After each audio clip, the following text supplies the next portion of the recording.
எல்லா புகழும் இறைவனுக்கே. நேற்று சென்னையிலிருந்து என்னை பார்க்க வந்திருந்தாங்கம்மா. சிறு தொழில் செய்யணும்னு சொல்லி ஆர்வம் உள்ளவங்க. இப்போ ஸ்கூல்லெல்லாம் திறக்க போகுது, லஞ்சு பாக்ஸுக்கு ஆகிற மாதிரி எத்தனையோ பேர் எங்களை செஞ்சு கொடுக்க சொல்கிறாங்க. நீ லஞ்ச் பாக்ஸ் ரெசிபி எங்களுக்கு கொஞ்சம் சொல்லித்தாங்கம்மா அப்படின்னு சொல்லி கேட்டேன். சரி, என்னால் ஆனதை நான் செய்கிறேன் அப்படின்னு. இப்போ அவரைப்பருப்பு சாப்பாடு எப்படி செய்யணுங்கிறத உங்களுக்கு நான் இப்போ சொல்லித்தர போகிறேன். இதற்கான தேவையான பொருட்கள் அரிசி 1 tumbler, onion 41 gram, garlic 13 gram, ginger 8 gram, tomato 60 gram, green chilli 4 gram, cashew 10 number இல்லைன்னா 6 கிராம், அவரைப்பருப்பு டம்ளரில் 1/2 டம்ளரு. வளர்கிற குழந்தைகளுக்கு புரோட்டீன் தான் அதிகமாக தேவைப்படுது. இந்த அவரைப்பருப்பில் புரோட்டீன் அதிகமாக இருக்குது.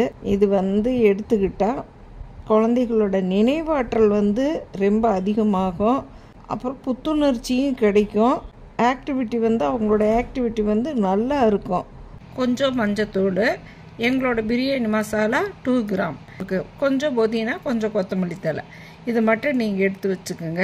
இப்போ நம்ம செய்ய போகிறோம்மா. எந்த டம்ளரில் அரிசி எடுத்தோமோ அதே டம்ளரில் 1/4 டம்ளர் நான் தேங்காய் எண்ணெய் எடுத்திருக்கேன். எடுத்துக்கிட்டதை சட்டி நல்லா காஞ்ச பிற்பாடு இந்த எண்ணெயை ஊற்றிட்டு இந்த ஆனியன், கார்லிக்கு, ஜிஞ்சர் இதை 3 மட்டும் ஃபைன் பேஸ்ட்டாக நல்லா அரைச்சி அந்த காஞ்ச எண்ணெயை ஊற்றி நல்லா வணக்குங்க. வணக்கிட்டு பச்சை மிளகாயும் முந்திரி பருப்பும் இப்போ சேர்த்திக்கலாம். இப்போ தக்காளி சேர்த்திக்கலாம். தக்காளியும் பச்சை மிளகாயும் உடையக்கூடாது. கொத்தமல்லியும் புதினாவும் இப்போ சேர்த்திக்கலாம்மா. அதுக்கப்புறம் மஞ்சத்தூள் போடுங்க, பிரியாணி மசாலா போடுங்க.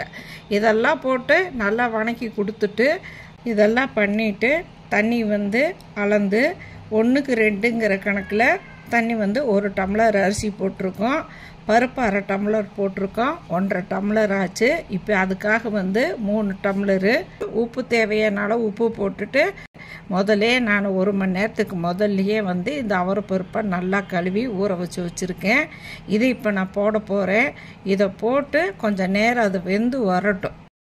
அரிசி நல்லா ஒரு தடவை நான் கழுவிட்டு ஊற வச்சுருக்கேன். இது 20 நிமிஷம் அரிசி நான் ஊற வச்சுருக்கேன். பாசுமதி ரைஸ்மா இது ஊற வச்சுருக்கேன். இப்போ இந்த அரிசி அதுலேயே போடுறோம். நம்ம நல்லா கலக்கி விடுறோம். கலக்கி விட்டுட்டு இதில் தேங்காய் பால் 1/4 டம்ளர் தேங்காய் பால் ஊற்றியிருக்கேன். தேங்காய் பால் இல்லாதவங்க நல்லா நம்ம பாக்கெட் பாலோ உங்கள் வீட்டில் இருக்கிற பாலோ நல்லா காய்ச்சி, தண்ணி இல்லாமல் நல்லா காய்ச்சி அதுவும் கூட நீங்கள் ஊற்றிக்கலாம். அதை ஊற்றி நல்லா கிளறி கொடுத்துட்டு உப்பு நீங்கள் குடிச்சு பார்த்து உப்பு சரி பண்ணிவிட்டு அந்த நீங்கள் எடுத்த சாப்பாடு இந்த பருப்பு பார்த்தீங்கன்னா 50% வெந்திருக்கும். அதுக்கப்புறம் ஒரு அடுப்பில் தவா, அதுக்காகவே ஒரு இரும்பு பிளேட்டு நான் வச்சுருக்கேன். அதை போட்டு நான் அடுப்பு பற்ற வச்சுட்டேன். அந்த இரும்பு தவா பிளேட்டு இப்போ காஞ்சிட்ருக்குதுமா. இப்போ இதை தூக்கி அந்த இது மேலே வச்சுட்டு மூடியை போட்டு மேலே இந்த நான் வெயிட்டுக்காக வைக்கிற பொருள்களை மேலே வச்சுருக்கேன்ப்பா. இப்போ கொஞ்சம் நேரம் ஒரு 10 நிமிஷம் அப்படியே இருக்கட்டும். கீழே ஃப்ளேமும் நீங்கள் கம்மி பண்ணக்கூடாது, எதுவுமே பண்ண வேணாம். 10 நிமிஷத்துக்கு அப்புறம் ஃப்ளேமை சிறுசு பண்ணுங்க. அப்புறம் மறுபடியும் திறந்துட்டு ஒரு கிளறி பார்த்துட்டு நீங்கள் மறுபடியும் தம்மு நல்லா அமுத்தி விட்டுட்டு மறுபடியும் மூடிட்டு தீயை சிம் பண்ணுங்க. சிம் பண்ணி ஒரு 5 நிமிஷம். அந்த 5 நிமிஷத்துக்கு அப்புறம் ஆஃப் பண்ணிடுங்க. ஆஃப் பண்ணிவிட்டு ஆண்டவுடனே விட்டுட்டு நீங்கள் உங்களோட வேலையெல்லாம் முடிச்சுட்டு நீங்கள் எடுத்து பார்த்தீங்கன்னா சூப்பரான இந்த அவரைப்பருப்பு சாப்பாடு நல்லா வந்திருக்கும்மா. நீங்கள் எடுத்து இதுக்கு புதினா சட்னி, முட்டை கிரேவி, நீங்கள் சேனக்கிழங்கு வறுவல், உருளைக்கிழங்கு வறுவல் எது வேணாலும் நீங்கள் முயற்சி பண்ணி சாப்பிட்டுக்கலாம். நீங்கள் செஞ்சு பார்த்துட்டு எப்படி வந்துச்சுன்னு எங்களுக்கு ஃபீட்பேக் தாங்க. எங்களோட ஃபோன் நம்பருக்கு எங்களுக்கு கூப்பிட்டு நீங்கள் பேசுங்க. எங்களுக்கு நீங்கள் ஒரு மோட்டிவேஷன் பண்ணின மாதிரி இருக்கும்.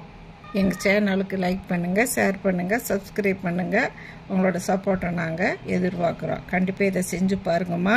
இது குழந்தைகளுக்கு நாங்கள்லாம் சின்ன வயசில் குழந்தைகளுக்கு நாங்கள் ஸ்கூலுக்கு போகும்போது எங்கள் ஸ்கூலுக்கு பக்கத்துலேயே மொச்சப்பயிரை வேக வச்சு தாளித்து அதை விற்றுட்ருப்பாங்க.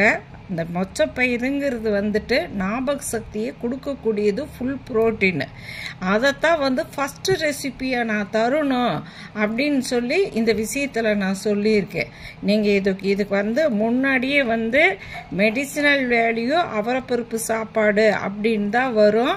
நீங்கள் யார் உங்கள் வீட்டில் பெரியவங்க இருந்தாலும் நீங்கள் கேட்டு பாருங்கள். உங்கள் சின்ன வயசில் ஸ்கூலுக்கு பக்கத்தில் நீங்கள் மொச்சப்பயிறு சாப்பிட்ருப்பீங்களா அப்படின்னு சொல்லி கேட்டு பாருங்கள்.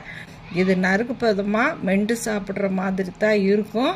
இது மெண்டு சாப்பிட்ணும், தாடை பகுதிக்கு பலம் கொடுக்கணும், குழந்தைக்கு மெண்டு சாப்பிட்டு பழகணும், உமிழ்நீரோடு அவங்க மெண்டு சாப்பிட்டு முழுங்கணுங்கிறதுக்காகத்தான் இந்த பக்குவத்தில் நாங்கள் கொடுத்துருக்கோம். நீங்கள் பார்த்துட்டு நீங்களும் செஞ்சு பார்த்துட்டு எப்படி வந்துச்சுன்னு எங்களுக்கு சொல்லுங்கம்மா.